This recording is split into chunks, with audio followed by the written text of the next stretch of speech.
बीडच्या नेकनूर शहरामध्ये सध्या पूर्णपणे दुर्गंधी पसरल्याचं आणि अख्ख्या शहराला घाणीचा साम्राज्य निर्माण झाल्याचं आणि विळखा पडल्याचं पाहायला मिळतं। मी सध्या नेकनूर शहरातून जाणाऱ्या अहिल्यानगर ते अहमदपूर या मुख्य रस्त्यावरती उभा आहे आणि या मुख्य रस्त्यावर असलेल्या दुभाजकामध्ये प्रचंड मोठ्या प्रमाणात घाण पसरल्याचं पाहायला मिळतं। एवढंच नाही तर रस्त्याच्या कडेला देखील प्रचंड मोठ्या प्रमाणात घाणीचे ढिगारे आहेत आणि यामुळे नेकनूर शहरवासियांचं यामुळे आरोग्य धोक्यात आल्याचं सध्या पाहायला मिळतंय। नेकनूर शहरामध्ये मोठ्या प्रमाणात बाजारपेठ आहे, मोठी बाजारपेठ आणि या ठिकाणी नागरिक आहेत ज्यांचं आरोग्य सध्या धोक्यात आल्याचं चित्र पाहायला मिळतंय। मात्र याकडे ना स्थानिक प्रशासनाचं लक्ष आहे ना या ठिकाणच्या व्यावसायिकांकडून देखील या ठिकाणी स्वच्छता ठेवण्यात येते आहे। या ठिकाणच्या दुभाजकावरती अशाच पद्धतीने घाण फेकून दिली जाते आणि रस्त्याच्या कडेला असलेल्या ढिगाऱ्यांवरती त्या ठिकाणी घाण आणि घाणीचे ढिगारे तयार केले जातात।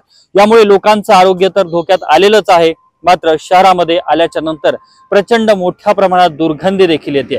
या ठिकाणची लोकसंख्या देखील मोठ्या प्रमाणात आहे, यामुळे आता प्रशासनाकडून या ठिकाणी स्वच्छता राबवण्याची देखील मागणी आणि स्वच्छता राबवली पाहिजे अशा प्रकारची चर्चा होताना पाहायला मिळते। कॅमेरामन विनोद समे, अशोक कालकुटे, TV9 मराठी, बीड।